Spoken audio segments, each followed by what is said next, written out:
আকৌ এবাৰ happy birthday Zubeen দা। জুবিন দা happy birthday Zubeen দা happy birthday.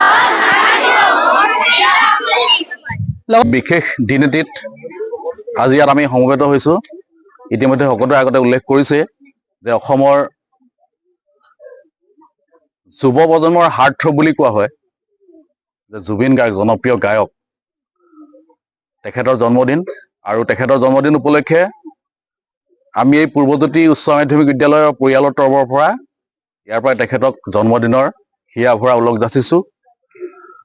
আৰু আজি উক্ত জন্মদিনটিৰ লগত সংগতি ৰাখি আমাৰ এই অঞ্চলৰে ৰঞ্জন বৰাই এটা বিশেষ উদ্যোগ হাতত লৈছে।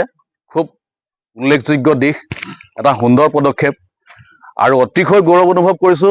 তেখেত এইখন বিদ্যালয়তে পঢ়ি যোৱা এজন প্ৰাক্তন ছাত্ৰ আৰু এই বিদ্যালয়খনৰ প্ৰতি হয়তো অগাধ ভাল পোৱা, মৰম, বিশ্বাস ইমানখিনি থকাৰ কাৰণে পুনৰ তেওঁ স্মৃতি চিৰজীৱমীয়া কৰিবৰ কাৰণে কেইটামান গছপুলি ৰোপণ কৰিব বিচাৰিছে।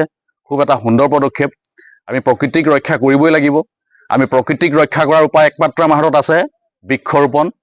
বৃক্ষৰোপণৰ জৰিয়তেহে আমি বাস কৰি থকা আমাৰ আটাইতকৈ মৰমৰ গ্ৰহটি অৰ্থাৎ পৃথিৱীখন বচাই ৰাখি উক্ত অনুষ্ঠানটিৰ লগত সংগতি ৰাখি ছাত্ৰ ছাত্ৰীসকলৰ মাজত বিশেষকৈ সজাগতা সৃষ্টি কৰিব লাগিব।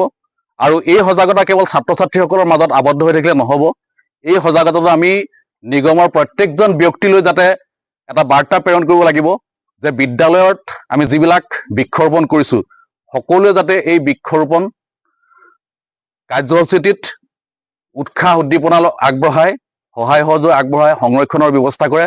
তাৰ কাৰণে প্ৰত্যেকজন নিগমৰ ব্যক্তিৰ উক্ত অনুষ্ঠানলৈ সংগতি ৰাখি আজি দুই এটি আমি প্ৰশ্ন সিদ্ধান্ত ৰাখিছে। গতিকে তাতে জুবিন গাৰ্গৰ উপলক্ষেও দুই এটি প্ৰশ্ন ছাত্ৰ ছাত্ৰীসকলক সুধিব। সকলো এতিয়া সাজু আছেনে?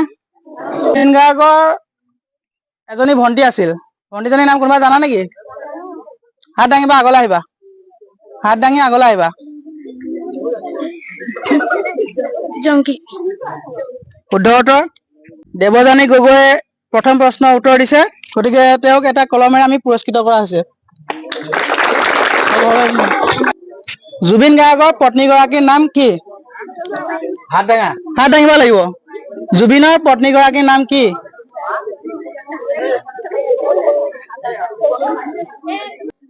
আগলৈ আহিবা, কোনে ক'বা? সম্পূৰ্ণ নমস্কাৰ। হ'ব। জুবিন গাৰ্গৰ কোনোবাই গীত এটি পৰিৱেশন কৰিবা নেকি? আউসীৰ জোন মোৰ সন্মুখতে, হেমেকা চকুলোৰ দুগালতে, নিজানৰ ৰাতিবোৰ যেতিয়াহে পুৱাব ঠেলিব ৰদেহতে, তুমি আহিবা এদিনা ৰং দিবা দুচকুৰ মৰমেৰে হিয়া উপচাম, আউসীৰ জোন মোৰ সন্মুখতে। ধন্যবাদ। একেবাৰে সহজ প্ৰশ্ন। আমাৰ অসমৰ এজন ব্যক্তি, পৃথিৱী বিখ্যাত, নিজে হাজাৰ হাজাৰ বিঘা হাবি সৃষ্টি কৰিছে। প্ৰশ্নটো কোৱাই নাই মই, পাৰিম বুলি আগতে কৈছে। আগত আহিবা। তোমাৰ নামটো? নমস্কাৰ, ৰাজদীপ ফুকন। ৰাজদীপ ফুকন। মানুহজনৰ নামটো কি? যাদৱ পায়েং। শুদ্ধ উত্তৰ। যাদৱ পায়েং। ৰাজদীপ ফুকনে শুদ্ধ উত্তৰ দিছে। তেখেতক এটি কলমেৰে আমি পুৰস্কৃত কৰা হৈছে। হ'ব নালাগে। এজন ব্যক্তিৰ কথা সুধিম, কিপ চাইলেন্স। এটা বিশেষ নামেৰে খুব বিখ্যাত, এই গহপুৰ অঞ্চলতে নহয় বিভিন্ন ঠাইত বিখ্যাত এটা বিশেষ গছপুলি আছে। তেওঁৰ নাম আমাৰ বিদ্যালয়লৈ আহিছে বহুতবাৰ। এই সোণালী জয়ন্তী অনুষ্ঠানটোত আহি গৈছে। সেই বিশেষ ব্যক্তিজনৰ নামটো কি? ক্লাছ 7। কোনে হাত দাঙি ক'লে হ'ল? বকুল গগৈ নে কি নহয় উত্তৰ শুদ্ধ উত্তৰ দিব লাগিব উপাধিটো নাজানো বকুল বুলি জানো হা উপাধিটো নাজানো সেইটোৱে মানুহৰ জনাৰ নামটো জনাটো ডাঙৰ কথা নহয়, উপাধি জানিব লাগিব আমি কি হয় তেখেতৰ ইমান বিখ্যাত এই অঞ্চলত ইমানখিনি কাম কৰিছে একেবাৰে ট্ৰেইন ষ্টেচনত কিমান গছ পুলি জোনাইলৈকে ৰুইছে ভালকে উত্তৰটো কোনে দিব পাৰিব কি নাম নামটো চবেই জনা কিন্তু আমাৰ বিদ্যালয়ত কেইবাবাৰো গছ পুলি দিছে শ্বহীদ তৰ্পণত তাত গছ পুলি ৰুই গৈছে যোনে জনা আগত ওলাই আহিবা বকুল গগৈ শুদ্ধ উত্তৰ বকুল গগৈ তোমাৰ নামটো যথেষ্ট কাম কৰিছে বকুল আঁচনি হাতত হিচাপে গম সম্পৰ্কে মই যদি আলোচনা কৰোঁতে গম পাইছো যে বিভিন্ন ধৰণৰ আঁচনি হাতত লৈছে তেওঁ ইতিমধ্যে তেওঁ নিগমৰ পুখুৰী কেইটা সংৰক্ষণ কৰিম বুলি উল্লেখ কৰিছিলে যে বিভিন্ন ঔষধি গছৰ নাম লাগে 5 বিধ ঔষধি গছ মেডিচিনেল প্লান্ট বুলি আমাৰ যিটো কয় মেডিচিনেল প্লান্ট আমি কৰিছিলো আমি ক্লাছ 9 নে তেনে কোনোবা কৰিছিলে আমি এনভাইৰনমেন্ট এটা প্ৰজেক্ট বনাইছিলো তাত পাইছিলো ঔষধি গছ আপোনাৰ হাত দাঙি আগলৈ ক'ব 5 বিধ ক'ব লাগিব 5 বিধ ঔষধি গছ তুলসী আমলখি জামুক শেৱালি গছ আৰু তুলসী শুদ্ধ উত্তৰ তোমাৰ নামটো কি কৈছিলা চন্দনা গগৈ চন্দনা গগৈক আমি এটি কলমেৰে পুৰস্কৃত কৰা হৈছে আৰু প্ৰকৃতিৰ লগত আৰু এটা প্ৰশ্ন দিম মই 9-10 ছোৱালীয়ে যদি ক'ব পাৰে কোনোবা বাকী ক'ব পাৰিলেও হ'ব যে পুৰণি কালত মানুহে এই আজিকালি উঠত ছোৱালীবিলাকে কি লগায় লিপষ্টিক নহয় লিপষ্টিক নহয় দেই লিপষ্টিক কিন্তু এই আগৰ দিনত মানুহে এই লিপষ্টিকৰ সলনি এটা বেলেগ গছজোপা ব্যৱহাৰ কৰিছিলে কোনোবাই ক'ব পাৰিম নে গছজোপাৰ নাম কি কোনে ক'ব ওলাই আহিব লাগিব বৰহমথুৰি বৰহমথুৰি ব্যৱহাৰ কৰিছিলে উঠৰ ৰং হিচাপে ব্যৱহাৰ কৰিছিলে অতীতত মানুহে শুদ্ধ উত্তৰ নামটো আস্থাজিতা তৃষ্ণা দে আস্থাজিতা তৃষ্ণা দে আমি এটি কলমেৰে পুৰস্কৃত কৰিলো আৰু এবাৰ চাওক জুবিন গাৰ্গৰ গান গাব পৰা কোনোবা আছে নেকি আৰু নমস্কাৰ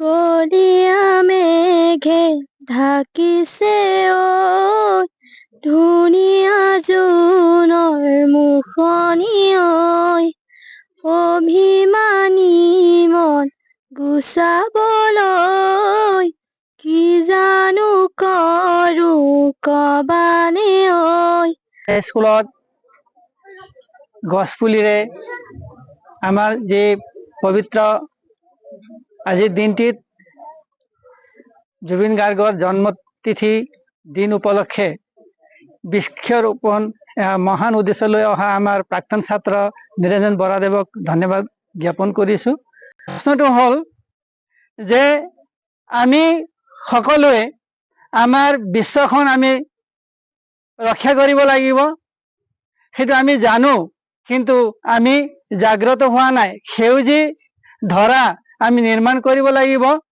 সেই উদ্দেশ্যে চৰকাৰে কাৰ্যপন্থা হাতত লৈছে বহুদিনৰে পৰা সেই উদ্দেশ্যে এটি দিন দিৱস হিচাপে পালন কৰা হৈছে সেই দিৱসটিৰ নাম কি আৰু কোনদিনা পালন কৰা হয় দিৱস 5 জুন তাৰিখে পালন কৰা হয় বিশ্ব পৰিৱেশ দিৱস 5 জুন তাৰিখে পালন কৰা হয় ধুনীয়া হৈছে নমস্কাৰ মোৰ নাম উজ্জ্বল বৰা উজ্জ্বল বৰাক আমি এটি কলমেৰে পুৰস্কৃত কৰিলো উজ্জ্বল ভৱিষ্যতৰ লগতে কামনা কৰিলো এতিয়া গীত পৰিৱেশন কৰা দুইগৰাকীক আমি ওলাই আহিবলৈ অনুৰোধ জনালো দুইগৰাকীকে এটি এটি কলম পুৰস্কাৰ কৰিলো ধন্যবাদ আমি এতিয়া গছ পুলিসমূহ ৰুবলৈ একেলগে যাম কিন্তু গোটেই হেপী বাৰ্থডে জুবিন দা হেপী বাৰ্থডে জুবিন দা হেপী বাৰ্থডে জুবিন দা জুবিন দাৰ বাৰ্থডেত গছ পুলি ৰুবলৈ কেনেকুৱা লাগিছে মজা